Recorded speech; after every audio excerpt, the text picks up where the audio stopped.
नमस्कार साथियों, स्वागत है आपका आज के इस वीडियो में। आज आप इस वीडियो में देखेंगे एएसआरबी नेट सोइल साइंस का डिटेल्ड एनालिसिस। ये जो पेपर हुआ था 13 नवंबर 2025 को, और आप लोगों ने इसको अटेम्प्ट किया और ये देखने के लिए कि कितने क्वेश्चंस आपके सही हैं, कितने क्वेश्चंस गलत हैं, क्या पैटर्न था, किस लेवल का पेपर था, हर एक चीज़ का आंसर मिलेगा आपको। ये अगर वीडियो कोई लेट देख रहा है, लाइक 6 महीने बाद, 1 साल बाद, या नेक्स्ट बार जब एएसआरबी नेट आ रहा है तब अगर आप देख रहे हैं, तो आपको डिटेल्ड पीवाईक्यू एनालिसिस मिलेगा कि हाँ किस लेवल के क्वेश्चंस थे, कितने क्वेश्चंस थे, कौन कौन सी बुक से थे, हर एक चीज़ इस वीडियो में मिलेगी आपको। इस पेपर के बारे में थोड़ा सी बात कर लेते हैं कि इस बार जो पेपर आया वो हर बार के पेपर से थोड़ा अलग था। अलग इसलिए था क्योंकि एएसआरबी नेट सोइल साइंस में आज तक वन लाइनर्स ही पूछे गए थे। आपसे कभी भी statement based questions, multiple statement questions नहीं पूछे गए थे जो इस बार आए हैं। इस बार मल्टीपल स्टेटमेंट क्वेश्चंस काफ़ी ज़्यादा थे और वो एग्जाम पैटर्न से अलग थे, लाइक जो हमारा रेगुलर होता था। पिछली बार एएसआरबी ने 2023 में हुआ, इस बार 25 में हुआ, वो भी एंडिंग 25 में। होपफुली नेक्स्ट ईयर होगा, तो आप लोगों को इस वीडियो से बहुत हेल्प मिलेगी। ये जो पेपर था, कभी ऐसा होता है कि एक सब्जेक्ट से ज़्यादा क्वेश्चन आते हैं, कभी दो सब्जेक्ट से ज़्यादा क्वेश्चन आते हैं। इस बार बैलेंस्ड पेपर था, हर एक सब्जेक्ट से अच्छे क्वेश्चंस थे। लेवल का पेपर था, बहुत बेसिक पेपर नहीं था कि भाई सारे के सारे लोगों को या कुछ लोगों को सारे क्वेश्चंस ही आ रहे हो। इवन टॉपर्स के भी 140 ही अटेम्प्ट हैं, उससे ज़्यादा अटेम्प्ट बहुत बहुत कम लोगों के हैं। सो एक अच्छा लेवल का पेपर था। और ऐसा नहीं है कि सिर्फ और सिर्फ एक बुक से ही आपको दे दिया गया है कि सिर्फ IEEE से ही सारा पेपर दे दिया गया, ऐसा भी कुछ नहीं था। पेपर लेवल का था, मल्टीपल बुक्स से था और इक्वली डिस्ट्रीब्यूटेड था। और इस बार ये कह सकते हैं कि पिछले बार के स्टैंडर्ड से अच्छा लेवल का पेपर था। इस वीडियो में आपको क्या मिलने वाला है, ना सिर्फ क्वेश्चंस। आज तक आपने यूट्यूब पे सिर्फ और सिर्फ ये देखा होगा कि वन लाइनर्स दे दिए गए हैं कि भाई ये क्वेश्चन इस टाइप से कुछ क्वेश्चन था, ऐसा कुछ क्वेश्चन था। लेकिन हमने टाइम लिया इस चीज़ के लिए कि भाई हम अगर क्वेश्चंस देंगे तो व्यूअर्स को ये पता होना चाहिए, आईआरआई वाला अगर दे रहा है तो ये पता होना चाहिए कि एग्जैक्टली क्वेश्चन क्या था। हमने मल्टीपल सोर्सेस से ये चीज़ पता की, और मल्टीपल सोर्सेस से जब ये पता की तब हमने ये सारा कुछ एनालिसिस किया, और आपको क्वेश्चंस के साथ सारे के सारे ऑप्शंस भी दिए जाएंगे कि भाई ये क्वेश्चन था, ये सारे ऑप्शंस थे, और ये आंसर था उसके आंसर के साथ, और उसका रेफरेंस कौन सी बुक से पूछा गया वो भी इस वीडियो में आपको मिलने वाला है। तो without any delay detailed analysis करते हैं, लास्ट तक वीडियो देखना, और जो भी एएसआरबी नेट के स्टूडेंट्स हैं उनके साथ भी शेयर करना। उसके अलावा कुछ और चीज़ें हैं कि कुछ क्वेश्चन सिंपल थे, कॉमन सेंस के भी कुछ क्वेश्चंस थे, और जिन लोगों ने पेपर दिया है वो 1.5x स्पीड पे भी इस वीडियो को सुन सकते हैं। स्टैटिस्टिक्स से लगभग 10 क्वेश्चन थे, उनके बारे में डिटेल लैंग्वेज हमें नहीं पता थी बिकॉज वो थोड़े रिमेंबर करने के लिए मुश्किल होते हैं। न्यूमेरिकल 7 से 8 थे, तो एक आपको आइडिया हो जाएगा कि भाई हाँ ये क्वेश्चन थे। न्यूमेरिकल 7 से 8 थे, जिसमें से प्रॉब्लमेटिक सोल्व से बहुत सारे न्यूमेरिकल्स थे, फिजिकल प्रॉपर्टीज से न्यूमेरिकल्स थे, आपके बेसिक केमिस्ट्री से न्यूमेरिकल्स थे, और आपके पास स्टेट से 10 के आसपास क्वेश्चंस थे। तो शुरू करते हैं इस वीडियो को विदाउट एनी डिले। सबसे पहला क्वेश्चन आपकी स्क्रीन पर ये रहा।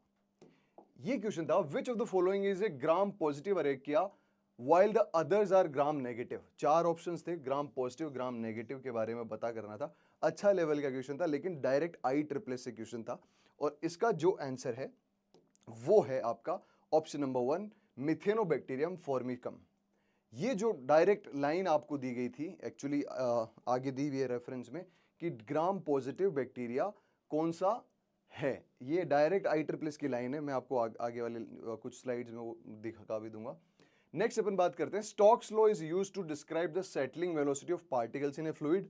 ये क्वेश्चन था, पूछा गया था कि which of the following is not पूछा गया था कि which of the following is not a limitation of Stokes law, कौन सा नहीं है। तो लिमिटेशन और अजम्पशंस दोनों इंपॉर्टेंट होते हैं विद फॉर्मूला स्टोक्स लॉ के लिए। तो ये जो क्वेश्चन था कि नॉट ए लिमिटेशन, तो shape of particle is a limitation, viscosity of medium is a limitation, size of particle is a limitation, but जो नहीं था वो था टेम्परेचर। टेम्परेचर एक लिमिटेशन नहीं है, क्योंकि टेम्परेचर हम कांस्टेंट रखते हैं स्टोक्स लॉ के एनालिसिस के ड्यूरेशन में। तो ये आपकी एक लिमिटेशन नहीं थी, ठीक है। क्वेश्चन नंबर 3 पे मूव करते हैं। What is the pH AR grade value, आपको पीएच नहीं, व्हाट इज जो टोटल वैल्यू कितनी थी AR grade value of DTP एक्सट्रैक्टेंट used in estimation of micronutrients from soil. आपको याद होगा 2023 में एक क्वेश्चन पूछा गया था कि डीटीपी का जो कंसंट्रेशन है वो कितना होता है। इस बार उससे हाई लेवल का क्वेश्चन था कि हम एआर ग्रेड कितना लेते हैं to make 0.005 molar DTP concentration. तो इसका जो राइट आंसर था वो था 1.96, ठीक है। नेक्स्ट बात करते हैं, वो डिस्कवर्ड बेसिलस रेडियोकोला राइजोबियम रेडियोबैक्टर, इसको डिस्कवर किसने किया, या इसमें से देखो एक डिस्क्लेमर दे देता हूं आपको कि एग्जैक्टली हो नहीं सकता क्योंकि एएसआरबी पीवाईक्यू की लिस्ट नहीं देता है। ये वो क्वेश्चंस है जो हमने मेमोरी बेस्ड रखे हैं, जो पूछे हैं, जो हमने याद करे थे एग्जाम के ड्यूरेशन में। तो हो सकता है इसमें लैंग्वेज का डिफरेंस हो, प्लीज डोंट माइंड दैट। और इस चीज के बारे में थोड़ा सा हमारा इस वीडियो को बनाने का एक ही मोटिव है कि आपको पीवाईक्यूज का एनालिसिस पता चले और आपको ये पता चले कि भाई किस लेवल के क्वेश्चन थे, आपका कौन सा क्वेश्चन सही था, कौन सा क्वेश्चन गलत था। एक्यूरेसी इसमें मेमोरी बेस के अकॉर्डिंग होगी। सो डोंट माइंड अगर इसमें लैंग्वेज का कुछ डिफरेंस है, जैसे मुझे लग रहा है इसके लैंग्वेज में आइसोलेटेड का वर्ड था, तो ये जो किया था वो बेजर इन क्या ने किया था, याद रखना है। और एक बॉसिंग गोल्ड भी इसमें ऑप्शन था जो इधर नहीं डाला हुआ है, तो बेजर इनके इसका राइट आंसर है, जिन्होंने बेसिलस रेडियोकोला जो राइजोबियम रेडियोबैक्टर है उसको आइसोलेट किया था, ठीक है। वो developed STCR soil test crop response concept in India, ये किसने किया था, ये रामामूर्ति सर ने किया था। रामामूर्ति सर ने एक और चीज की थी, याद होगी आपको, कौन सी, आपको न्यूट्रिएंट इंडेक्स जो पार्कर ने 1951 में दिए थे, रामामूर्ति सर ने 1967 में उनको 1.3 1.3 से 1.67 1.67 से आपके पास नेक्स्ट जो है वो लो मीडियम और हाई कैटेगरी में रखा था, ठीक है। नेक्स्ट अपन बात करते हैं, which of the following is correctly defined. ये चार ऑप्शंस थे, एग्जैक्टली यही था कि ये चार डेफिनेशन दी हुई है, इसमें से करेक्टली डिफाइंड कौन सा है। परकोलेशन लेटरल मूवमेंट नहीं होता है, seepage movement of water from atmosphere into soil नहीं होता है, infiltration upward movement of water from soil to atmosphere ये भी नहीं होता है, रन ऑफ इसकी राइट डेफिनेशन थी, flow of excess water over the land surface to streams and rivers that is called as runoff. ये common sense का question था, दैट इज ऑप्शन नंबर 1। फिर एक न्यूमेरिकल था, a soil sample was collected using a core sampler of volume 100 centimeter cube, the dry weight was given 1 to 9.6 gram, particle density दी हुई थी, आपको निकालना था पोरोसिटी। तो सिंपल सा क्वेश्चन है पोरोसिटी का, बट इसमें हो सकता है सर वैल्यू आपको ऊपर नीचे मिले, बिकॉज मेरी जब मैं कैलकुलेशन कर रहा था एग्जाम में तो डिफरेंट वैल्यू आई थी, जो अभी जिनसे मेरा डिस्कशन था उन्होंने बोला ये वैल्यू है। सो वैल्यू मैटर नहीं करती, अपने को मैटर करता है कि क्या क्वेश्चन था, आपको एक आइडिया मिल जाए। सो फॉर दैट रीजन इसका इस वैल्यू के अकॉर्डिंग इसका राइट आंसर है 51.10, लेकिन एग्जैक्टली वैल्यू मुझे भी क्लियर नहीं है, ठीक है। Next question, arrange the following soil textures in order of decreasing sand dominance, highest sand content to lowest. जो हमारी टेक्सचरल क्लासेस है, 12 टेक्सचरल क्लासेस है, उन क्लासेस में सबसे ज्यादा सैंड किस में है, फिर कम किस में है, फिर और कम किस में है, ये क्वेश्चन आपसे पूछा गया था। तो इन क्वेश्चंस, इस क्वेश्चन का राइट आंसर है, आप लोगों को पता है सबसे ज्यादा सैंड में होती है, फिर आपके पास होती है लोमी सैंड में, फिर सैंडी लोम में, फिर लोम में। तो ऑप्शन नंबर आपके पास ACBD, ऑप्शन नंबर 1 इसका राइट आंसर था, ठीक है। Water erosion causes which of the following, loss of fertile top soil, बिल्कुल होता है, sedimentation in reverse and reservoirs, बिल्कुल होता है, रिडक्शन इन सॉइल प्रोडक्टिविटी, बिल्कुल होता है, और ऑल ऑफ द अबव। तो ऑब्वियसली इसमें ऑल ऑफ द अबव आप अगर नहीं भी पढ़ के गए थे तब भी आप ऑल ऑफ द अबव करके आते, तो ऑप्शन इसका ऑल ऑफ द अबव। फिर एक न्यूमेरिकल था, ये अच्छा क्वेश्चन था, specific heat of dry soil is 0.2, ये सबको पता है, and the soil contains 30% moisture, 30% by weight बोला है। What will be the approximate specific heat of moist soil, तो हमें ये पता था कि ड्राई सॉइल की कितना है सर, ड्राई सॉइल का 0.2 है स्पेसिफिक हीट, और वाटर का कितना होता है, वाटर का 1 होता है।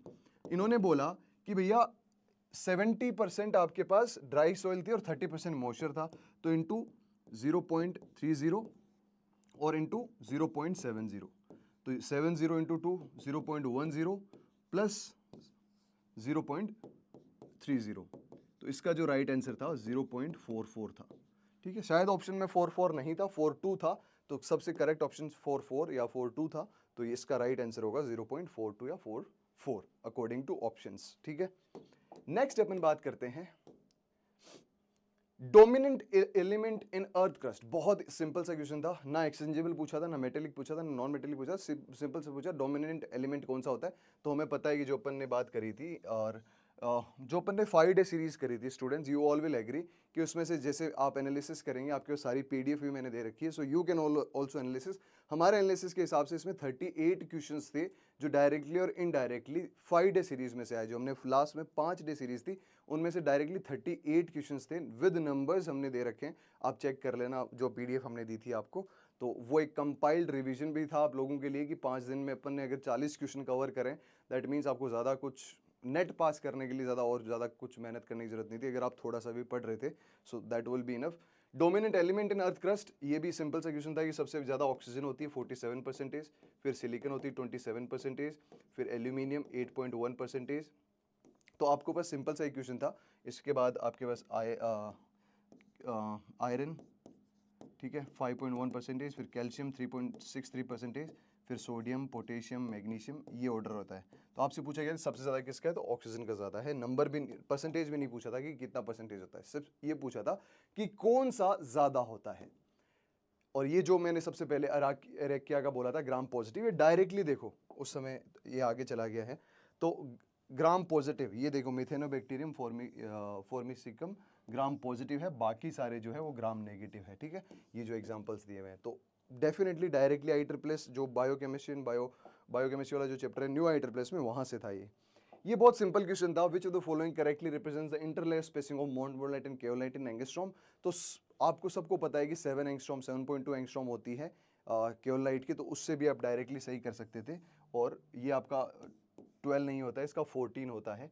तो इसमें राइट ऑप्शन जो है, इसमें एग्जैक्टली जो ऑप्शंस डाले हुए हैं वो थोड़े से गलत डाले हुए हैं।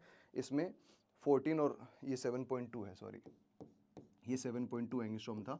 तो 7.2 केल्विनाइट का, मोंट मोनलाइट का 14 angstrom, option number 2 will be correct in this, ठीक है। नेक्स्ट अपन मूव करते हैं, which of the following is not an example of एक्टोमाइकोराइजा। एक्टोमाइकोराइजा के एग्जाम्पल्स पूछे थे, एक्टोमाइकोराइजा के एग्जाम्पल कौन से नहीं है। तो एंडो और एक्टो के अपन ने एग्जाम्पल्स भी याद करे थे, बोलेटस एमिनेटा और ग्लोमस एंडोजीन। तो इसके हिसाब से आपका जो राइट आंसर है दैट विल बी ग्लोमस, क्योंकि ये ग्लोमस और एंडोजीन किसके हैं, एंडोमाइकोराइजा के हैं, बाकी सारे कुछ एक्टोमाइकोराइजा के हैं, ठीक है। और ये डायरेक्टली अपन ने उसमें भी करा था, और आपके इस बुक की रेफरेंस भी है। ये पीडीएफ आपको टेलीग्राम चैनल पे मिल जाएगी। टेलीग्राम चैनल कौन सा है, सोइल वाला बाय IRI वाला, ठीक है। ये आपको पीडीएफ मिल जाएगी वहाँ, ताकि आपको रेफरेंस देखने हो, जो फ्यूचर कोर्स ऑफ टाइम में वापस रिवीजन कर रहे हैं, अपने एग्जाम की तैयारी कर रहे हैं उसमें। और एग्जाम की तैयारी कर रहे हैं तो आपको ये भी बताते, शायद आपको दिख भी रहा होगा कि IRI वाला आपको तैयारी कराता है, ICR JRF SRF और ASRB नेट की। कोई भी अगर डाउट हो, कोई भी बैच से रिलेटेड क्वेश्चन हो, तो इस पर्टिकुलर नंबर पर आप कॉल कर सकते हैं, मैसेज कर सकते हैं, ताकि आप अपनी क्यूरीज देख पाएँ, ठीक है। नेक्स्ट अपन बात करते हैं नेक्स्ट क्वेश्चन की। Phosphorus, sulphur, chlorine belongs to which period of periodic table respectively. Phosphorus, sulphur और क्लोरीन कौन से पीरियोडिक टेबल, अगर आपको बेसिक केमिस्ट्री भी बेसिक केमिस्ट्री से क्वेश्चन था, तो बेसिक केमिस्ट्री में डायरेक्टली IEEE में भी डायरेक्टली लिखा है कौन कौन सी पीरियड्स हैं, कौन कौन सी। तो पीरियड 3, पीरियड सब तीनों पीरियड 3 में ही आते हैं, और ये आपको डायरेक्टली लिखा हुआ थी प्लांट न्यूट्रिएंट जो हमारा मिनरल न्यूट्रिशन का चैप्टर है, उसमें सारा का सारा फॉस्फोरस, सल्फर और क्लोरीन थर्ड पीरियड का ये एग्जाम्पल्स हैं। तो ये सारा का सारा आपको दिया हुआ था ऑलरेडी, ठीक है। चलो, विच soil moisture regime is characterized by saturation and reducing conditions, जो anaerobic conditions होती है for most or all of the year। तो most और all of the year में आपके पास अगर saturated conditions हैं, तो obviously नाम से समझ में आ रहा है कि सर एक्विक की बात हो रही है, ऑप्शन नंबर 3 इसका सही होगा। ये एग्जैक्टली क्वेश्चंस थे जो पूछे गए थे एग्जाम में विद ऑप्शंस, ठीक है। तो इसका जो रेफरेंस है वो भी आपको मैं दिखा देता हूं। रेफरेंस था सेचुरेटेड कंडीशन से, IEEE की फोटो है जिसमें एक्विक कंडीशन, जहां pore like complete pores are completely filled with water resulting in anaerobic conditions, ठीक है, ओके। फिर है सोइल और sediment material that accumulates at the base और slopes mainly due to gravity. तो जो ट्रांसपोर्टिंग एजेंट है उसके बेसिस पे अपन ने बात करी थी कौन कौन से टाइप्स होते हैं, एलुवियल टाइप होते हैं, लेक्विस्ट्रीन टाइप होते हैं, मेरीन टाइप होते हैं, ग्लेशियल होते हैं, मोरेन होते हैं और कोलुवियम होते हैं। ये एओलिन होते हैं, लोइस होते हैं, तो ये सारे के सारे टाइप्स थे। और जो ग्रेविटी का टाइप है वो कोलोमियम उसको बोला जाता है। तो इसका राइट आंसर होगा ऑप्शन नंबर 2 कोलोवियम। नेक्स्ट क्वेश्चन आपकी स्क्रीन पे ये है, इसका रेफरेंस है जो आपको IEEE में मिल जाएगा, ठीक है। A soil horizon that shows the different properties, ऐसा एक सोइल होराइजन जिसकी ये प्रॉपर्टीज है।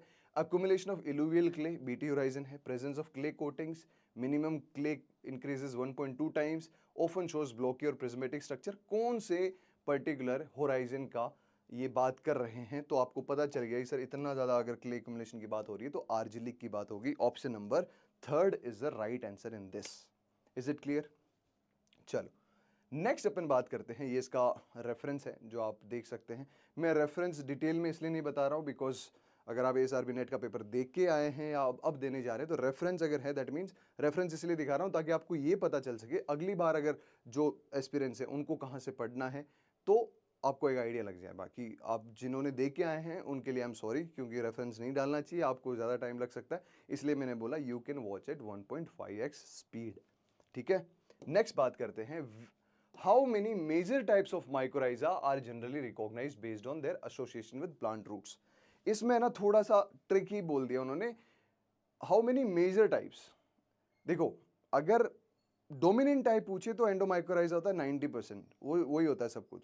बट मेजर टाइप्स 3 टाइप्स के होते हैं, उसमें तीनों ऑप्शंस थे ABC, तो ये इसका जो आंसर होगा एक्टो एंडो और एक्टो एंडो दोनों होगा, डुअल टाइप। तो मेजर तीनों टाइप होते हैं, ना कि सिर्फ और सिर्फ एक्टो या एंडो। तो इसका जो आंसर होगा वो ABC, ऑप्शन नंबर 4 इसका राइट आंसर होगा, ठीक है। थोड़ा सा ट्रिकी क्वेश्चन था ये, ठीक है। ये तीनों साफ साफ लिखा है माइकोराइजा कौन से वर्ड्स हैं। There are 3 major types of mycorrhizal association और ये तीनों मेजर इनका नाम दिया गया है। तो किसी को कोई कंफ्यूजन ना हो कि सर ऐसा आंसर नहीं होगा वैसा आंसर होगा, इसी के लिए डाला गया है। Next, which map scale is commonly use for soil survey at village level. Village level के लिए न्यू IEEE में पेज नंबर 109 पे अगर आप देखोगे तो 1:10,000 आपको दिया गया है। तो ऑप्शन नंबर इसका 3 राइट आंसर होगा, ठीक है। Village level, district level, national level, state level, इन सब के एग्जाम्पल्स और इन सब के मैप स्केल भी आपको दिए गए थे और ये आपको डिटेल्ड एनालिसिस में काम आएंगे। और इसका रेफरेंस है ये रहा, विलेज लेवल के लिए 1:10,000 स्केल यूज करी जाती है, ठीक है। ठीक है भैया, नेक्स्ट अपन बात करते हैं, azomethine H is specifically use for the colorimetric estimation of which plant micronutrient. Azomethine H कौन से प्लांट न्यूट्रिएंट्स, प्लांट माइक्रोन्यूट्रिएंट के लिए यूज किया जाता है? तो anybody in the soil science will know कि हाँ सर बोरोन के लिए यूज किया जाता है। सेल्फ ये pH 4.5 पे अपना कलर बदलता है, तो बोरोन के लिए यूज होता है। रेफरेंस आप लोगों के लिए ये रहा, हॉट वाटर एक्सट्रैक्शन में बर्गर एंड ट्राउग ने बोला कि एजोमिथाइन H यूज होना चाहिए, ये एजोमिथाइन H डाई यूज होनी चाहिए कोलोरीमेट्रिक मेथड में। Is it clear? चलो भाई आगे बढ़ते हैं। Which plant nutrient plays the most important role in maintaining ion balance and osmotic regulation in plant cell. Exactly यही क्वेश्चन था और इसमें बच्चे कंफ्यूज हो रहे थे कैल्शियम और पोटेशियम में। तो इसका जो राइट आंसर है ऑब्वियसली वो पोटेशियम होगा। आयन बैलेंस, कुछ बच्चे, सारे बच्चे नहीं, कुछ बच्चे कंफ्यूज हो रहे थे, एग्जाम के बाद पूछ रहे थे। तो इसका जो आंसर होगा, क्योंकि आयन बैलेंस कैल्शियम भी करता है नो डाउट, लेकिन यहाँ ऑस्मोटिक रेगुलेशन की जब बात आ गई तो पोटेशियम भैया ऊपर चले जाएंगे, तो potassium will be the right answer. Next, आपके पोटेशियम का जो रेफरेंस है वो दिया गया है। फिर mesophilic bacteria show optimum growth at which temperature range. Mesophilic bacteria shows optimum growth at which temperature range. तो मीजोफिलिक बैक्टीरिया का जो ऑप्टिमम रेंज है वो IEEE में, और आपको जब अपन ने 5 डे सीरीज भी कराई थी तब भी बताया था कि ये 30 to 40 डिग्री सेल्सियस होता है। रेफरेंस आप लोगों के लिए ये रहा, मीजोफिलिक 30 to 40, IEEE से डायरेक्ट क्वेश्चन था। ये जितने भी क्वेश्चन हो रहे हैं मेजरली न्यू IEEE को ज्यादा फॉलो किए जा रहे हैं। तो अगर आप नेक्स्ट बार भी तैयारी कर रहे हो तो न्यू IEEE को सेंटर में रखना। और एक चीज बता दूं, इस बार का जो पेपर था वो एक बुक से नहीं था, वो मल्टीपल बुक से था। बोल वाली जो आपकी बुक है वहां से भी कुछ पेडोलॉजी के क्वेश्चंस थे, आपके कुछ क्वेश्चंस विश्वास एंड मुखर्जी से भी थे, कुछ क्वेश्चंस टिस्डेल एंड नेल्सन जो फर्टिलिटी की बुक है वहां से भी थे। न्यू IEEE से मेजर क्वेश्चंस थे। अगर आपको सिर्फ नेट पास करना है तो आप न्यू IEEE इनफ है। अगर आपको अच्छे नंबर लाने, ARS आपको क्वालिफाई करना है मेंस, तो आपके लिए बाकी सारी बुक्स भी इंपॉर्टेंट बन जाती हैं। तो एक कॉम्प्रिहेंसिव पेपर था जो आपको हर एक जगह से पूछा भी गया था और हर सारी बुक्स भी कवर कराई गई थी।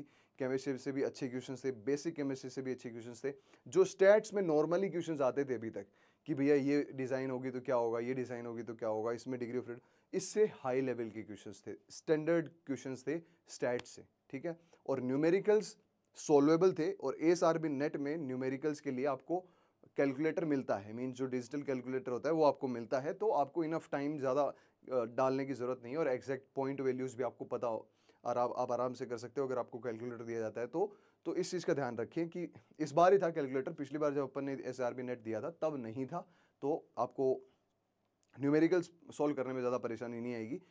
6 से 7 न्यूमेरिकल्स थे, और 7 में से 6 न्यूमेरिकल्स बहुत इजी थे, एक न्यूमेरिकल थोड़ा सा हार्ड था, तो वो थोड़ा सा सब लोगों के लिए हार्ड लगा होगा, I most of the people will agree, ठीक है। फिर एक पॉल्यूशन से क्वेश्चन था, बहुत अच्छा क्वेश्चन था, मतलब कॉन्सेप्चुअल क्वेश्चन था और इजी क्वेश्चन था, but which property of pesticide determines their distribution between soil and water and indicates their lipophilicity. ये था पार्टीशन कोफिशिएंट।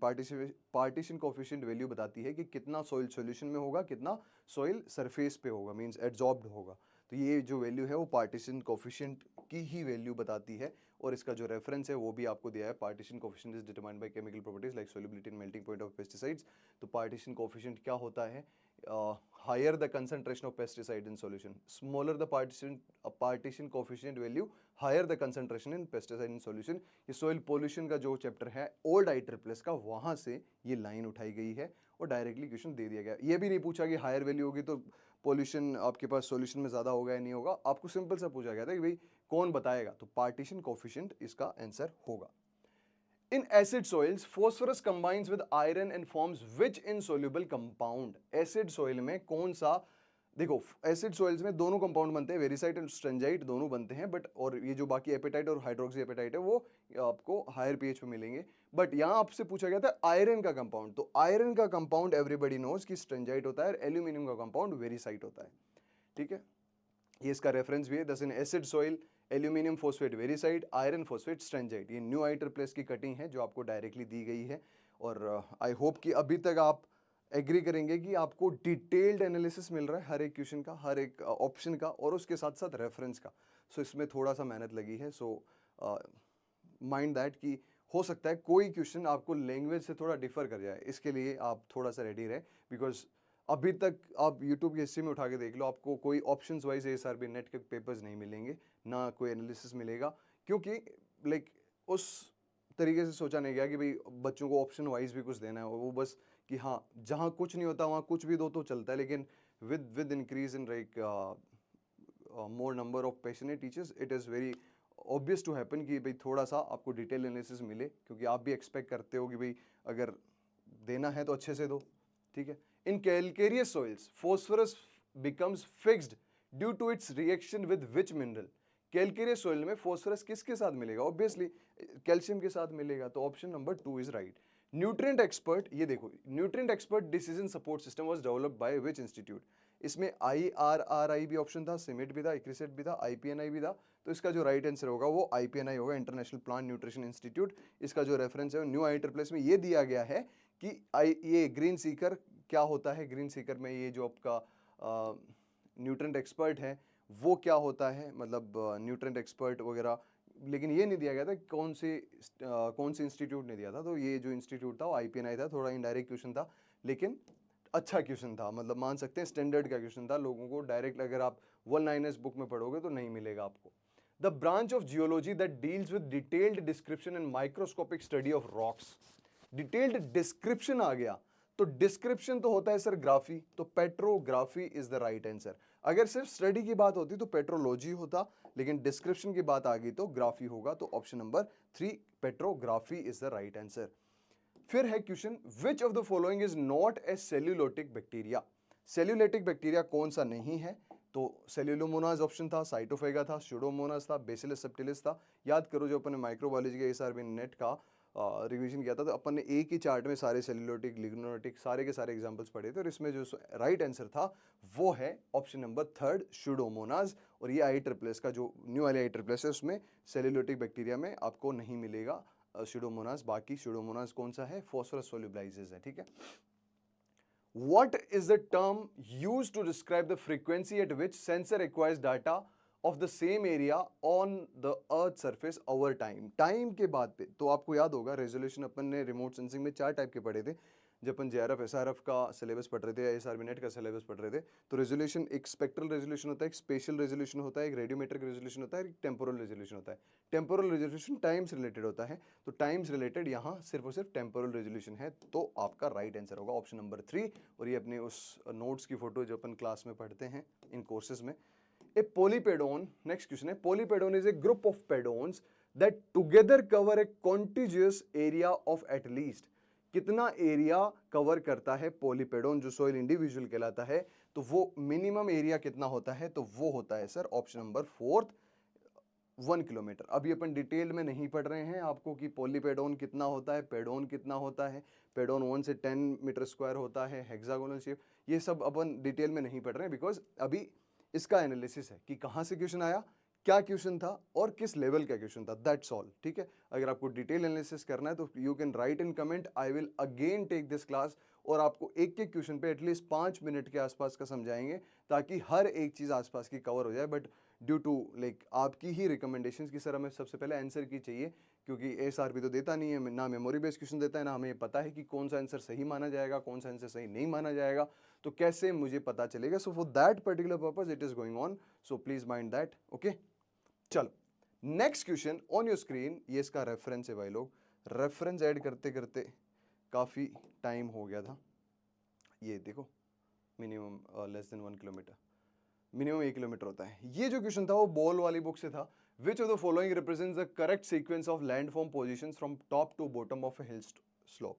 तो बेसिकली आपको पता है कि इसका जो राइट आंसर है वो होगा समिट, फिर बैक स्लोप, फिर फुट स्लोप, फिर टो स्लोप। एक और ऑप्शन था, मतलब 5 थे, मुझे ऐसा याद आ रहा है कि 5 थे, हमने इधर नहीं डाल पाए। जैसे समिट, हाँ शोल्डर भी था, summit, shoulder, back slope, foot slope और आपके पास टो स्लोप। तो ये ऑप्शन नंबर 4 होगा, इसमें यहाँ शोल्डर भी था। ठीक है, तो आपको ये summit, shoulder, back slope, foot slope, फिर टो स्लोप, ऐसे ही नॉर्मली ऐसे ही तो रहता है, तो वो एक हिल का रहता है, तो इसका राइट आंसर होगा 4, जिसमें ये वाला ऑप्शन है। ठीक है, फिर है which law, the law which states with absorbance of light is directly proportional to concentration of absorbing substance and the path length is known as. इसमें पाथ लेंथ वाला मेरे को लग रहा है था नहीं, क्योंकि इसमें जो राइट आंसर था वो बियर वाला था। अपन ने बियर की बोतल दिखा के जो एक वीडियो बनाया था ना, कि बियर की बोतल में जो कंसंट्रेशन है वो दिखाता है बियर लैम्बर्ट्स लो, तो कंसंट्रेशन बियर बताता है, जो लेंथ है वो लैम्बर्ट्स बताता है, तो इसमें बियर इसका राइट आंसर था।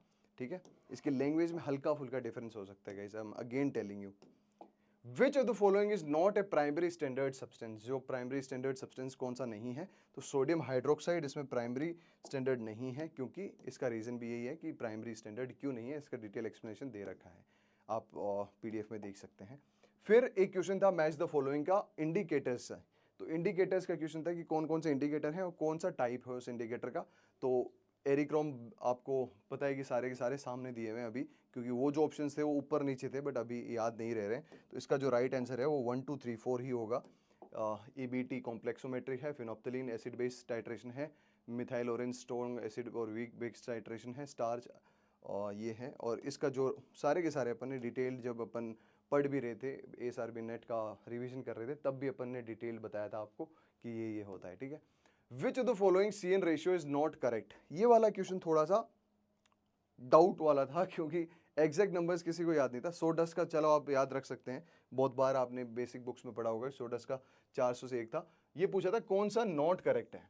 ठीक है, लेग्यूम रेजिड्यूज ठीक है, ये भी ठीक था। लेग्यूम यहाँ एक चीज थी, कॉर्न, ये कॉर्न वाला था, कॉर्न का था ये 70:1 था, और वीट का 120:1 था, तो नॉट करेक्ट है तो ये वीट का, बिकॉज वीट का थोड़ा सा कम होता है, अंडर 40-50 के आसपास होता है, और ये कॉर्न या सोरगम का था, सोरगम या फिर मेज, इन दोनों में से किसी का था, 70:1 कुछ दिया हुआ था। तो इसका जो राइट आंसर होगा स्टूडेंट्स वो वीट स्ट्रो वाला होगा, 1:20:1 नहीं होता है। Potassium chromate is commonly used an indicator in Mohr's method of estimation of which element, तो पोटेशियम क्रोमेट किसका, कौन से मेथड, पोटेशियम क्रोमेट किसके लिए यूज होता है, वो क्लोराइड के लिए यूज होता है, मींस क्लोरीन के लिए यूज होता है। ऑप्शन नंबर 3, ये भी अपन ने डिटेल जब अपन ने एक साथ सारे इंडिकेटर्स पढ़े थे तब सारा कुछ कवर कर लिया था। ठीक है, Azospirillum is an example of which type of biological nitrogen fixes, sir तो एजोस्पाइरिलम है वो किसका एग्जाम्पल है? एजोस्पाइरिलम आपका एसोसिएटिव सिम्बायोटिक नाइट्रोजन फिक्सेसर है, तो इसका जो राइट आंसर होगा वो थर्ड होगा, और ये एग्जैक्टली क्वेश्चन था, सेम टू सेम। ठीक है, ये अपन ने ओल्ड IEEE की फोटो डाल रखी है जिसमें एसोसिएटिव एजोस्पाइरिलम यहाँ डायरेक्टली दे रखा है, एसिटोबैक्टर हेर्बेस्पिरिलम था, राइजोबिया और फ्रैंकियोरेना भी ना सिम्बायोटिक थे, फ्री लिविंग ये सारे थे। ठीक है, तो आपसे पूछा गया था कि एजोस्पाइरिलम किसका था, तो वो एसोसिएटिव का था। How many faces are there in octahedral structure? ये बड़ा अच्छा क्वेश्चन था, बच्चे कंफ्यूज भी हुए कि जो आपका ऑक्टाहेड्रल स्ट्रक्चर है, तो आपको पता ही ऑक्टाहेड्रल स्ट्रक्चर है, तो इसमें जो फेसेस हैं तो इसका नाम तभी तो निकाला गया ऑक्टाहेड्रल क्योंकि इसमें 8 फेसेस हैं। ठीक है, तो ये 8 फेसेस हैं, 1 2 3 और एक पीछे 4 और ऊपर भी 4, तो 4 4 8 फेसेस है, तो इसका जो राइट आंसर है वो 8 होगा, ना कि 6। ठीक है, तो इसमें जो 6 है वो क्या है? कोऑर्डिनेशन नंबर है। कोऑर्डिनेशन नंबर क्या होता है? कितने आपके पास एक केटाइन कितने एनायंस को अकोमोडेट कर रहा है साथ में, that is coordination number, but यहाँ आपसे फेसेस पूछा गया था, तो 8 will be the right answer. Next, ये ऑक्टाहेड्रन शेप है जिसमें देखो 1 2 3 4 5 6 इसका कोऑर्डिनेशन नंबर है, और शेप कितने हैं? 1 2 3 और ये चौथा 4 नीचे 8। ठीक है, which of the following elements do not substitute in the dioctahedral sheet of muscovite? कौन सा डाईऑक्टाहेड्रल शीट में ऑफ मस्कोवाइट में सब्सटीट्यूट नहीं करता? ये ऐसा क्वेश्चन था लगभग, और इसका जो राइट आंसर है वो आयरन और एल्यूमिनियम, जो मस्कोवाइट में नहीं करते, बाकी मैग्नीशियम करता है, तो उसका आंसर नहीं होगा। ठीक है, ये आपको डायरेक्टली IEEE न्यू IEEE में दिया हुआ है, डाईऑक्टाहेड्रल ट्राईऑक्टाहेड्रल। ठीक है, which of the following correctly represents the approximate CEC of chloride and elite? CEC से क्वेश्चन था, क्लोराइड और इलाइट की CEC कितनी होती है? तो CEC सारे के सारे इंपॉर्टेंट थी, हमने बोला भी था कि आपको CEC ZPC इन सब की वैल्यूज याद रखनी, और दोनों के दोनों चीज़ें आई थी, है ना। तो क्लोराइड की CEC और इलाइट की CEC इनसे डायरेक्टली क्वेश्चन था, और इसका जो राइट आंसर होगा क्लोराइड का 10, इलाइट का 40। मतलब ये शायद सिर्फ और सिर्फ मेरे ख्याल से जो मुझे याद आ रहा है वो इलाइट ही सिर्फ पूछा गया था, और 30 to 40 कुछ राइट एग्जाम्पल था, तो ये उसके अराउंड एग्जाम्पल है कि हाँ इसके आसपास कुछ क्वेश्चन था कि 35 to 40 या 30 to 40 ऐसा कुछ आंसर था उसका। ठीक है, या 25 to 40 I guess, if I am not wrong. आप कमेंट सेक्शन में लिख सकते हैं, आप जो भी क्वेश्चन आपको लगता है कि सर ये इसकी राइट लैंग्वेज थी, हमें याद है, तो आप वो चीज़ लिख सकते हैं, मैं पिन कर दूंगा, या जो भी व्यूअर्स देख रहे हैं एक बार कमेंट जरूर देख लें, ताकि आपको कुछ और जस्टिफिकेशन या कुछ और आपको एडिशनल नॉलेज आपको मिल जाए। ठीक है, marginal chlorosis, burning of leaf margins is a characteristic deficiency symptom of which nutrient? तो मार्जिनल क्लोरोसिस आपको पता है लीफ स्कॉर्चिंग मार्जिन्स पे होती है, वो किसकी वजह से होती है? पोटेशियम की वजह से होती है। ऑप्शन नंबर 2 हर जगह आपको रेफरेंस के साथ दिया हुआ है, डेफिशिएंसी सिम्टम। ठीक है, फिर आपके पास नेक्स्ट क्वेश्चन है, which instrument is used for detection and precise measurements of stable isotope used as a tracer in soil and plant studies? ये आपको पूछा गया था डायरेक्टली, तो इस क्वेश्चन का आंसर होगा कि आपके पास सिंपल सा N15 आइसोटॉप का स्टेबल की किससे मेजर कर सकते हैं, तो ऑब्वियसली मास स्पेक्ट्रोमीटर, ऑप्शन नंबर 2 इसका राइट आंसर होगा, ऑप्शन नंबर 2। ठीक है, which of the following nutrient is mobile in soil but immobile in plant? तो मोबाइल इन सॉइल और इमोबाइल इन प्लांट, तो NPK MgMO आपको याद होगा कि सारे के सारे मोबाइल होते हैं प्लांट में, क्योंकि वो लोअर लीव्स पे होते हैं ऑब्वियसली, तो मूव कर जाते हैं आराम से, तभी डेफिशिएंट सिम्टम्स आपको लोअर लीव्स पे दिखाई देती हैं इन सब की।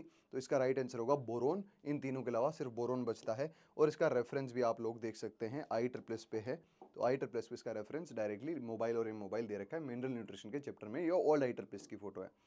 फिर एक न्यूमेरिकल था जिसमें आपको बेस सेचुरेशन निकालना था, एग्जैक्ट वैल्यू शायद यही रही होगी, ये हम अज्यूम कर रहे हैं कि जो बेस सेचुरेशन है, कि भाई बेस सेचुरेशन का डायरेक्टली फॉर्मूला लगाना था, और डायरेक्टली क्वेश्चन आ रहा, डायरेक्टली आंसर आ रहा था कि ये है, और इसका बेस सेचुरेशन निकालना है, तो इसका जो राइट आंसर है वो है 60%। इन calcareous lime rich calcareous soils which nutrient deficiency commonly causes lime induced chlorosis in plants? lime induced chlorosis in plants कौन सी से होगा? तो वो आयरन से होगा, ये ऑब्वियसली बहुत बार क्वेश्चन पूछा गया है और बहुत कॉमन क्वेश्चन है। ठीक है, which of the following group of elements are classified as lithophile elements in the soil? तो ये जो lithophile elements है, इतना डिटेल से वैसे कोई नहीं पढ़ता है, बहुत डिटेल्स में था कि हाँ लिथोफाइल में भी एग्जाम्पल कौन कौन से हैं, तो ये थोड़ा सा कह सकते हैं कि हार्ड क्वेश्चन था अगर किसी ने बहुत डिटेल से नहीं पढ़ा है, तो इसका option number 1 boron, manganese, zinc और आयरन, निकल। ठीक है, फिर नेक्स्ट क्वेश्चन, ये आपको लिथोफाइल एलिमेंट्स ये डायरेक्टली दिया हुआ है, कौन कौन से हैं, लिथोफाइल कौन से हैं, कैल्कोफाइल कौन से हैं, साइडेरोफाइल्स कौन से हैं। ठीक है, which is the typical layer charge range per formula unit for smectite clay mineral? Smectite clay mineral का बहुत अच्छा क्वेश्चन था, जो आपको पता है कि पायरोफोलाइट टैल्क और फिर जो स्मेक्टाइट है, फिर वर्मिकुलाइट है, फिर आपके पास माइका है, उनका चार्ज पूछा गया। तो इसका चार्ज होता है 0.4 टू 1.2 और इसको आप न्यू आई ट्रिपलेस में डायरेक्टली देख सकते हैं, स्मेक्टाइट 0.4 टू 1.2। और ये क्वेश्चन आपसे पूछा गया था, ठीक है। Which of the following is not an examples of nesosilicate mineral. इसमें ना एक स्पेलिंग की मिस्टेक थी, इसमें नियोसिलिकेट मिनरल बोला गया था, तो शायद ये डिस्पेरेंसी में क्लियर हो जाएगा। बट इसका जो राइट आंसर था अकॉर्डिंग टू नेसोसिलिकेट अगर अपन माने तो वो था टॉर्मेलिन, जो सोरोसिलिकेट का एग्जांपल होता है, ठीक है, सोरोसिलिकेट, ठीक है, एपिडोटोटॉर्मेलिन, ठीक है, इसका एग्जांपल है। इसका एग्जांपल नेसोसिलिकेट का एग्जांपल नहीं है, तो वो ये था, नेसोसिलिकेट का एग्जांपल नहीं था टॉर्मेलिन, ठीक है। फिर अपन नेक्स्ट बात करते हैं कि इन land capability classification which class includes soil having severe limitations that restricts the choice of crops and require special conservation practices। तो कौन सा है ऐसा, तो आपको ये पता होगा, इसमें कंफ्यूजन हो सकता था क्लास 3 और क्लास 4 में। तो सिंपल सा आंसर था कि जब आपको पूछा जाए कि सीवियर, तो सीवियर क्लास 3 में होता है, वेरी सीवियर क्लास 4 में होता है, और वहां तो सिर्फ और सिर्फ कुछ आपके प्लांट्स हैं वही उग सकते हैं क्लास 4 में। और ये चार स्टेज, ये चार क्लासेस ही हैं जो सुटेबल फॉर कल्टीवेशन होती है। तो इसमें क्लास 3 राइट आंसर था, क्लास 4 नहीं था, तो option number 3 will be right, class 3, ठीक है। ये आपको डायरेक्टली दिया गया, क्लास 3 में वेरी हैज सीवियर लिमिटेशन, इसमें वेरी सीवियर लिमिटेशन, जिसमें reduce of crop of plants class 3 की टाइप है, ठीक है। Which of the following letters are used as sub classes in land suitability classification to indicate specific limitation. ये पूछ लिया गया था, हमेशा क्या पूछते थे कि भैया टी का मतलब क्या होता है, सी का मतलब क्या होता है, डब्ल्यू का मतलब क्या होता है। इस बार आपसे पूछ लिया गया था कि कौन कौन से हैं, सारे के सारे बताओ, ठीक है। तो ये अच्छा क्वेश्चन था, और इसका C T W S W F N ये आप सारे के सारे देख सकते हैं सब क्लासेस में। C for climatic, T for topographical, W for wetness, S for physical soil limitation, F for fertility and N for salinity, सारे के सारे पूछ लिए गए थे। In universal soil loss equation RKLSCP what does this factor S presence. तो भैया इसमें स्लोप लेंथ बोला था और स्लोप आपके पास परसेंटेज बोला था, यहाँ स्टीपनेस फैक्टर नहीं था, स्लोप परसेंटेज था और एक स्लोप लेंथ था, जो थोड़ा सा ज़्यादा ये कह सकते हैं कि ज़्यादा कंफ्यूजिंग था। तो स्लोप जो परसेंटेज है ना वो होता है, आपसे एस का पूछा गया था, स्लोप परसेंटेज एस होता है और जो एल है वो स्लोप लेंथ होता है, ठीक है। तो यहाँ जो राइट आंसर था वो स्लोप परसेंटेज था, ठीक है। यहाँ स्लोप स्टीपनेस फैक्टर दे रखा है, जो आइडियली इसको बोलते हैं, बाकी इसमें कंसिडर की जाती है स्लोप परसेंटेज। ये देख सकते हैं आप, ये हमारे नोट से ही है कि इसमें percentage specified slope of percentage दिया होता है एस में, और लेंथ में स्लोप लेंथ फैक्टर दिया होता है, ठीक है, कि स्टीप कितना है वो एस बताता है। एक फिर एक क्वेश्चन था आरएससी से रिलेटेड, आरएससी कैलकुलेट करनी थी, डायरेक्टली फॉर्मूला में डालना था और आपको आरएससी कैलकुलेट हो जाती, ये डायरेक्टली एक क्वेश्चन था और इसका जो राइट आंसर था वो था 4, ठीक है। बिल्कुल सिंपल, सिर्फ मैथ्स का क्वेश्चन था, बेसिक मैथ्स का। Water sample contains the following concentration, calcium, magnesium, carbonate, bicarbonate था, और उसमें आपको आरएससी वैल्यू, ये वापस वही क्वेश्चन आ गया, sorry. Humidity, moisture content, temperature and wind velocity are studied for which purpose. ये जो सारे हैं वो वेदर के लिए की जाती है, क्लासिफिकेशन की जाती है, क्लाइमेट के लिए की जाती है, या फर्टिलिटी इवैल्यूएशन। तो ये वेदर के लिए की गई थी, ऑप्शन नंबर सेकंड। कुछ यहाँ ऑप्शंस ठीक नहीं है तो वो देख लेना, क्योंकि क्लाइमेट भी ऑप्शन में था, ठीक है। इन highly weathered soil the approximate calcium content is usually, highly weathered tropical soils थी जिसमें कैल्शियम कंटेंट कितना था, तो कैल्शियम कंटेंट 0.1% है, बिकॉज वो लीच हो जाता है, बेसिक जो है अपने केटाइंस वो लीच हो जाते हैं। Which of the following practices help in controlling evaporation from soil, इसमें mulching, wind breaks, deep ploughing, cover crops. तो डीप प्लोइंग के अलावा ए बी डी जो है, ऑप्शन नंबर सेकंड इसका ठीक था, जो इसके लिए राइट आंसर था। Which of the following practices help in controlling soil erosion, ये आपके आ गया। Ammonia volatilisation losses from soil depends mainly on which of the following factors. Ammonia volatilisation losses किस पे डिपेंड करते हैं, तो टेम्परेचर और पीएच पे डिपेंड करते हैं, यू ऑल नो दैट। तो ऑप्शन बी इसका राइट आंसर होगा। ये आपको डायरेक्टली IEEE की फोटो दी गई है जो इसका रेफरेंस है। ये क्वेश्चन थोड़ा सा ऐसे कुछ बच्चों ने डिटेल में नहीं पढ़ा था। Eight which redox potential does least methane production commonly occur in soil. यहाँ लीस्ट बोला था कि सबसे कम किस में होगा, तो सबसे कम वहां होगा जहां रिडॉक्स पोटेंशियल पॉजिटिव में होगा, मींस एरोबिक कंडीशंस होंगी। तो एरोबिक कंडीशन का सिर्फ एक ही एग्जांपल था, +200 टू +400। तो इसका जो राइट आंसर होगा वो होगा फर्स्ट, ठीक है। फिर है free water present in large pore of the soil which drains under the influence of gravity is known as. ये पहला क्वेश्चन था मेरे वाले एसआरबी नेट में, तो इसका जो कुछ बच्चे कह रहे थे इसमें मल्टीपल ऑप्शन सही थे, बट इसमें अगर ड्रेन हो रहा है तो वो ग्रेविटेशनल वाटर है, ऑप्शन नंबर 3, ठीक है। The ratio of weight of water present in the soil to the weight of dry soil expressed as percentage is definition of. अगर ratio of weight of water present in soil to the weight of dry soil अगर बोला गया है तो, और expressed in percentage बोला गया है, तो आपके पास ग्रेविमेट्रिक वाटर कंटेंट होगा, ठीक है। वॉल्यूम वेटनेस और volumetric water content, ratio of total volume of water occupied in pore space to the volume of soil, ये वॉल्यूमेट्रिक वाटर कंटेंट होता है आपके पास डायरेक्टली। इसमें जो ड्राई सॉइल और अपने पास वेट ऑफ ड्राई सॉइल का पूछा गया था और वाटर प्रेजेंट, तो ये ग्रेविमेट्रिक वाटर कंटेंट का एग्जांपल था। ये एक शायद इसकी लैंग्वेज ठीक नहीं थी इस क्वेश्चन की, सो थोड़ा सा कंफ्यूजन हो सकता है आप लोगों को, बट ये ऐसा कुछ क्वेश्चन था, ठीक है। अकॉर्डिंग टू सुब्बाराव, ये बहुत डिटेल्ड क्वेश्चन था और बहुत आसपास का क्वेश्चन था। Bacterial population in irrigation water should not exceed how much. तो ये जो वैल्यूज है ये शायद सेम टू सेम ही थी, बट इसका जो राइट आंसर था 6778 ये था एग्जैक्टली जो सुब्बाराव की बुक मींस बिश्वासन मुखर्जी में आपको ये मिल जाएगा, जिसमें राइट आंसर आपके पास था 6778, ठीक है। 6778 वाला ऑप्शन ठीक था। ये थोड़े ऑप्शंस ठीक नहीं है बिकॉज ये याद नहीं रहे हमें exactly, so please mind that. आपको हम बता के चल रहे हैं भैया कौन सा ठीक है कौन सा ठीक नहीं। In crystallography which the following can occupy the lattice point of crystal structure, सारे एटम्स मॉलिक्यूल एंड आयंस सारे के सारे, ठीक है। क्रिस्टलोग्राफी में ये बोला गया था। Potassium is absorbed by plant roots and moves towards the root surface mainly by which mechanism in soil. Potassium mass flow से भी होता है और डिफ्यूजन से भी होता है, मेजरली डिफ्यूजन से होता है बट मास फ्लो से भी होता है। तो दोनों ऑप्शन थे उसमें, दोनों ऑप्शन करेक्ट है। कैसे करेक्ट है ये देख लो भाई।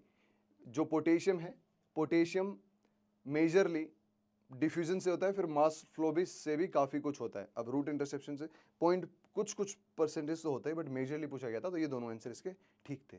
विच of the following is insoluble component of humus resistant to decomposition. Obviously human आपके पास राइट आंसर है। जो ह्यूमस का इनसोल्यूबल कंपोनेंट है वो ह्यूमन डायरेक्टली क्वेश्चन था।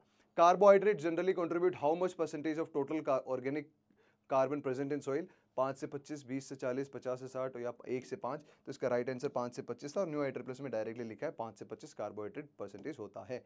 Decomposition rate of soil of organic matter in soil depends upon which of the following factors. Water, air, organic matter सब पे डिपेंड करता है।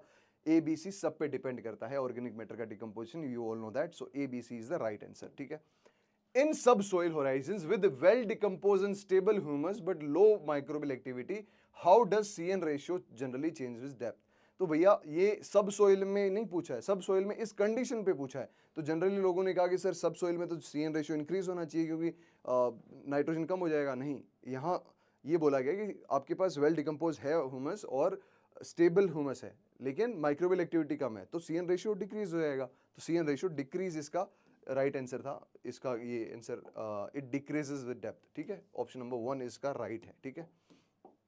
Okay, the lowest moisture content at which soil can be moulded और deformed without cracking is known as, obviously lower plastic limit इसका right answer था। Which of the following is a major application of remote sensing in agriculture and natural resource management. सब के सब यहाँ से right answer थे, all of the above सारे के सारे यूज होते हैं। रिमोट सेंसिंग से मैं बता दूं आपसे, रिमोट सेंसिंग से 6-7 क्वेश्चन, 5 से 6 क्वेश्चंस थे रिमोट सेंसिंग से रिलेटेड और अच्छे क्वेश्चंस थे, प्रैक्टिकल क्वेश्चंस थे। ऐसा नहीं है कि सिर्फ और सिर्फ थ्योरेटिकल क्वेश्चंस थे। तो अगर आपने रिमोट सेंसिंग को डिटेल में पढ़ा है, अच्छे से समझा है, तो वहाँ से आप आराम से क्वेश्चन सही कर सकते थे। बट अप्लाइड क्वेश्चंस थे, ठीक है, बहुत सिंपल क्वेश्चन भी नहीं थे और थ्योरेटिकल क्वेश्चंस नहीं थे। सिर्फ टेम्पोरल वाला आप थ्योरेटिकल बोल सकते हो, बाकी सारे अप्लाइड क्वेश्चंस थे और अच्छे खासे क्वेश्चंस थे। तो रिमोट सेंसिंग से 5 से 6, न्यूमेरिकल 6 से 7 और स्टेट से 10 क्वेश्चंस, ये अलग पोर्शंस आपको मैं बता के चल रहा हूँ। पॉल्यूशन से 2 या 3 क्वेश्चंस ही थे। Which of the following shows the correct order of cations for deflocculation dispersion of soil colloids from least to most? तो ये आपको डायरेक्टली सीरीज हमेशा याद कराई जाती है और ये हमेशा डायरेक्टली पूछी भी जाती है। इन सीरीज से 2 क्वेश्चन आते हैं, 1 और 2, तो ये डायरेक्टली क्वेश्चन था, ठीक है। Which of the following shows the correct sequence according to GCT in soil structure description? जो GCT का वहाँ नाम नहीं था, वहाँ soil structure का कुछ नाम था, तो इसका जो राइट आंसर होगा मॉडरेट, कोर्स और ब्लॉकी, ऑप्शन नंबर 2 इसका राइट आंसर है, ठीक है। In salt affected soil, which solution is commonly used for measuring pH instead of using only distilled water. ये अपन ने जब एनालिसिस पढ़ रहे थे, सिर्फ और सिर्फ मैं इसकी बात कर रहा हूँ, एनालिसिस कब, जब एएसआरबी नेट का अपन 5 डे सीरीज चला रहे थे, तो उसमें अपन ने डिस्कस किया था। और इसका राइट आंसर क्या होगा? इसका राइट आंसर होगा option number 2, only dilute salt solution 0.01 normal CaCl2 का। ठीक है, फिर अपन बात करते हैं, ये डायरेक्टली लिखा हुआ है कि हम नॉर्मली ये करते हैं, but in salt affected soil हमें ये यूज करना होता है। ठीक है, डाइल्यूट सॉल्ट हमें यूज करना होता है, डायरेक्टली लिखा हुआ है। If extensive leaching of saline sodic soil occurs in absence of any sources of calcium and magnesium, the soil loses exchangeable sodium but still contains soluble salts, remain infertile and has no poor physical properties। तो ये obviously किसकी बात है? Degraded alkali soil की बात है कि leaching में सेलाइन सोडिक सॉइल में कैल्शियम और मैग्नीशियम नहीं है, तो डिग्रेडेड एल्कली सॉइल हो जाएगी, जिसका pH 6 के आसपास होता है, डिग्रेडेड एल्कली सॉइल का, वो इसका राइट आंसर था। डायरेक्टली एक डेफिनेशन का क्वेश्चन था। अगर आप IEEE के लास्ट वाले कुछ पेजेस में जाओगे तो वहां आपको ये सारी डेफिनेशंस आराम से मिल जाएंगी। ठीक है, ठीक है भाई। और ये न्यू IEEE 360 पेज नंबर पे डायरेक्टली दिया हो भी, अगर आपको रेफरेंस चेक करना हो। ठीक है, ये वाली चीज़ डिग्रेडेड एल्कली सॉइल डायरेक्टली आपको मैंने फोटो भी डाल रखी है। Which of the following properties correctly represent सेलाइन sodic soils? Obviously बहुत बेसिक क्वेश्चन है, और बेसिक क्वेश्चन के साथ साथ इजी क्वेश्चन भी था, तो आपको सबको पता चल गया भैया कौन कौन सा सेलाइन सोडिक का है। तो सेलाइन और सोडिक में सब EC ज़्यादा होगा, आपका सार भी ज़्यादा होगा, और pH कम होगा। ठीक है, तो ऑप्शन नंबर 2 यहाँ सही होगा। तो ऑप्शन नंबर 2 EC और सार ज़्यादा होगा बट pH कम होगा। ठीक है, ये इसका डायरेक्टली दिया हुआ है न्यू IEEE में। कोई से भी ट्रेटाइज उठा के देखोगे उसमें भी है। Which of the following are properties of vertisol? Vertisol high clay content होता है, बिल्कुल सही बात है। डीप वाइड क्रैक्स होते हैं, बिल्कुल सही बात है। Presence of slickensides and gilgai micro relief, बिल्कुल सही बात है। High shrinkage and swelling behaviour, बिल्कुल सही बात है। तो ABCD all of the above सारे के सारे सही हैं। तो ऑप्शन नंबर 4 न्यू IEEE पे पेज नंबर 88 पे दिया हुआ है, आप जाके देख सकते हैं। और जाके नहीं देखना है तो साफ साफ लिखा हुआ भी है। ठीक है, okay, during mechanical analysis of soil, which concentration of solutions are correctly used for removing carbonates and organic matter respectively? कौन सा इसमें नहीं यूज किया जाता, ये पूछा गया था। विच कंसेंट्रेशन आर नॉट, ये पूछा गया था कौन सा नहीं यूज होता है। इसमें थोड़ी लैंग्वेज की दिक्कत है। तो सोडियम कार्बोनेट होता है, मींस कैल्गन सॉल्यूशन जो अपन सोडियम हेक्सामेटाफॉस्फेट यूज करते हैं उसके साथ सोडियम कार्बोनेट यूज करते हैं, बट सोडियम सल्फेट यूज नहीं करते हैं।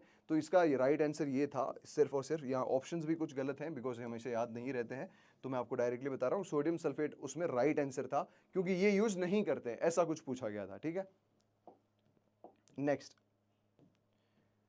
which of the following shows the correct hierarchical sequence of soil taxonomy from highest to lowest? Basic question था बहुत ही। soil taxonomy में जब GD स्मिथ साहब लेके आए तो उस समय कौन सा ये अपने पास हायरार्किकल ऑर्डर था? तो एवरीबॉडी नोज कि ऑर्डर, सब ऑर्डर, ग्रेड ग्रुप, सब group, family series.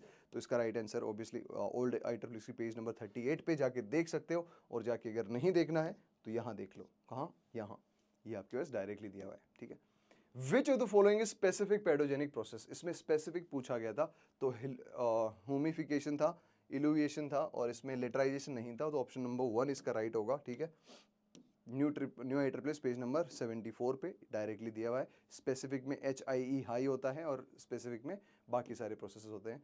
In initial stage of soil development which soil forming factor is most dominant and control property such as clay content? Initial आपके पास stage of soil development में parent material ही सब कुछ होता है, और ये इसका राइट आंसर था, पेरेंट मटेरियल। इसमें थोड़ी सी लैंग्वेज की प्रॉब्लम हो सकती है, आप करेक्ट कर सकते हैं if you want in comment sections. ठीक है, parent materials in soil formation during the initial stage of soil development the parent material exert a greater influence in determining the properties of soil. ठीक है, तो ये आपके पास directly question था। In which type of map is topography relief और elevation of land surface is shown? तो topography की जो कंटूर मैप होता है उसमें हमेशा आपको एलिवेशंस दिखाई जाते हैं, और ये डायरेक्टली क्वेश्चन था सॉइल सर्वे एंड मैपिंग से, जिसमें अपन ने जब अपन ने पेडोलॉजी वन शॉट किया था तब भी ये चीज़ कवर करी थी। You all will agree in that. ठीक है, ये डायरेक्टली दिया हुआ भी है यहाँ reference. Which solution is commonly use for measuring phosphate potential in soil? Phosphate potential use करने के लिए अपन CaCl2 यूज करते हैं, 0.01 नॉर्मल CaCl2। ठीक है, ये डायरेक्टली दिया हुआ है कि अगर अपने को न्यूट्रल सॉल्ट सॉल्यूशन करना है तो फॉस्फेट पोटेंशियल किस किस से कर सकते हैं, सारे के सारे एग्जांपल्स अपने दिए थे। When using 0.n concentration what is approximate pH of H2SO4 and NaOH? तो इसका डायरेक्टली था कि 1 और 13 था। ठीक है, काफ़ी बच्चे कुछ गलत गलत ऊपर नीचे करके आए हैं, सो 1 और 13 इसका राइट आंसर था। Which of the following is a genus of myxomycetes slime moulds? तो इसका राइट आंसर जो था वो था ऑप्शन नंबर 1 फाइजेरम, ठीक है। ये डायरेक्टली बायोकेमिस्ट्री से क्वेश्चन था, ठीक है। Which group of micro organism is commonly dominated in waterlogged soil conditions. Waterlogged soil conditions में ऑब्वियसली साइनोबैक्टीरिया सैचुरेटेड कंडीशंस में ही आपको मिलेगा, बाकी नहीं मिलेगा, तो ऑब्वियसली यही इसका राइट आंसर है। एक्टिनोमाइसिटिस ड्राई कंडीशन में मिलेगा, फंजाई और एजेटोबैक्टर इनको ड्राई और वेट दोनों के बीच का चाहिए, ठीक है। From which source do autotrophic organisms primarily obtain energy? Obviously autotrophic है तो सनलाइट से अपना काम करेंगे, तो सनलाइट इसका राइट आंसर होगा, ठीक है। ये डायरेक्टली दिया हुआ था न्यू आइटर प्लेस में, फोटोलिथोट्रॉप्स, फोटो ऑर्गेनोट्रॉप्स, फोटो एक्वाट्रॉप्स, कीमोलिथोट्रॉप्स, ये एनर्जी सोर्स क्या है सब कुछ दिया हुआ है, ठीक है। Which of the following is an example of chemoheterotrophic micro organisms commonly found in soil. तो कीमोहेट्रोट्रॉफिक राइजोबियम होता है, option number 2 is the right answer. और ये एक अच्छा क्वेश्चन था CS carbon to sulphur ratio कि बोथ मिनरलाइजेशन और इमोबिलाइजेशन कितने रेशियो पे होता है, तो 200 रेशियो से नीचे मिनरलाइजेशन होता है, 400 रेशियो से ज्यादा ऊपर मिनरलाइजेशन होता है, इन दोनों के बीच में बोथ मिनरलाइजेशन और इमोबिलाइजेशन दोनों होता है, तो इसका राइट आंसर था 200 से 400, ठीक है, option number 3। Which of the following is a natural isotope of hydrogen. Isotope natural isotope कौन सा था, प्रोटियम इसका राइट आंसर था।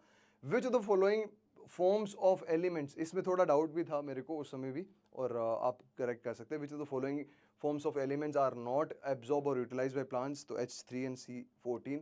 ये थोड़ा क्वेश्चन में डाउट है कि एग्जैक्टली ये था या नहीं था, ठीक है, तो बट हमारे रेफरेंस ने बोला है कि भाई ये एग्जैक्टली यही क्वेश्चन था।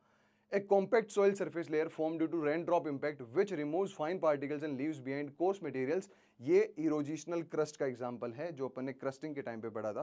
क्रस्टिंग कितने टाइप्स की होती है वो सारा का सारा अपन ने डिटेल में पढ़ा था, उसमें इरोजिशनल क्रस्ट की डेफिनेशन पूछी गई थी। ये क्वेश्चन था, सार आपको कैलकुलेट करना था। सार आपको पता है कि डायरेक्टली आपको sodium upon calcium plus magnesium का अंडर रूट, तो सोडियम की वैल्यू दी गई थी 4, 3 + 1 4, तो 4/2, तो राइट आंसर होगा इसका 2, ठीक है। ये आपको डायरेक्टली क्वेश्चन पूछा गया था, इसका 2 आंसर होगा, ठीक है। A soil has following exchangeable bases 6, 3, 0.5, 0.5, CEC पूछी थी, डायरेक्टली CEC बतानी थी, तो डायरेक्टली इसका आंसर होगा 10 सारी की सारी थी।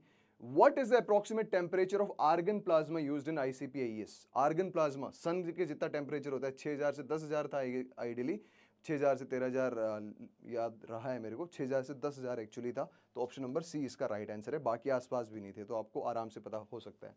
विच enzyme is responsible for conversion of DDT to DDE।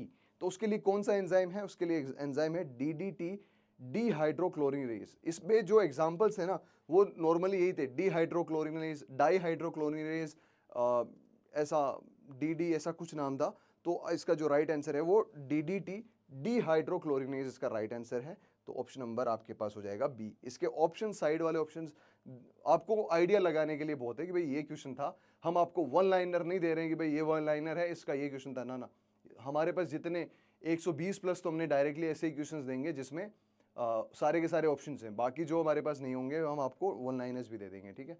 Which of the following is not an application of STCR। STCR की कौन सी नहीं है, तो STCR का जो नहीं है वो to measure soil microbial MBC, जो माइक्रोबियल बायोमास कार्बन है, वो STCR का कोई एप्लीकेशन नहीं है, तो option number 4 is the right answer. Which tool या इंस्ट्रूमेंट यूज लैटिट्यूड, लॉन्गिट्यूड और altitude to determine the exact position of a location on earth. Obviously GPS global positioning system इसका राइट आंसर है, ठीक है, directly दिया हुआ भी है।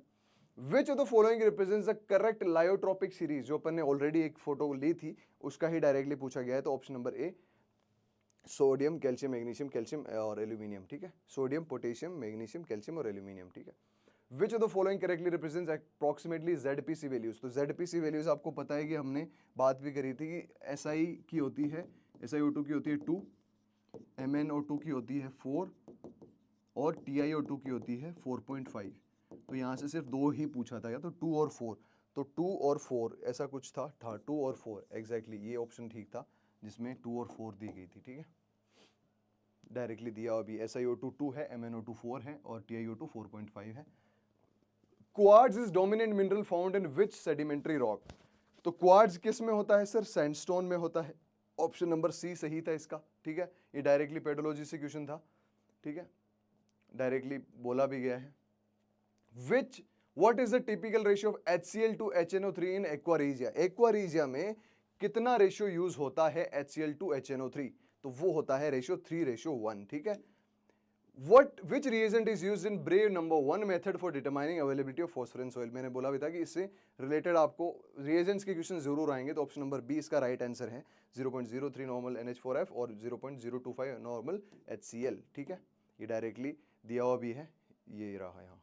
ठीक है, match the following clay minerals with their correct weathering indices. Weathering indices से डायरेक्टली क्वेश्चन था, ये नहीं पूछा गया था कौन सा ज्यादा रेजिस्टेंट है कौन सा कम रेजिस्टेंट है, आपको नंबर्स पूछ लिए गए थे। अब सोचो कि एग्जाम का लेवल है ना थोड़ा इंक्रीज हो रहा है, आपको नंबर्स पता होने चाहिए कि भाई ये वाला नंबर है और ये वाले नंबर में ये वाला एग्जैक्टली तो आपको करेक्ट सीक्वेंस भी पूछे जा रहे हैं, आपको नंबर्स भी पूछे जा रहे हैं, तो थोड़ा सा लेवल इंक्रीज हो रहा है, पहले जैसे वन लाइनर्स क्वेश्चन नहीं आ रहे हैं। So be prepared for the next time, if you are appearing for the next time be sure that आपको किस लेवल से क्वेश्चन पूछे जा रहे हैं। ठीक है, और इसका जो राइट आंसर था वो था आपके पास फर्स्ट का फोर्थ, सेकंड का 9 एंड थर्ड का 11th, मींस फर्स्ट का फोर्थ, 9th और 11th। ठीक है, ओल्ड आइटर प्लेस पेज नंबर 11 पे दिया गया है, देखना है तो देख लो सारे के सारे।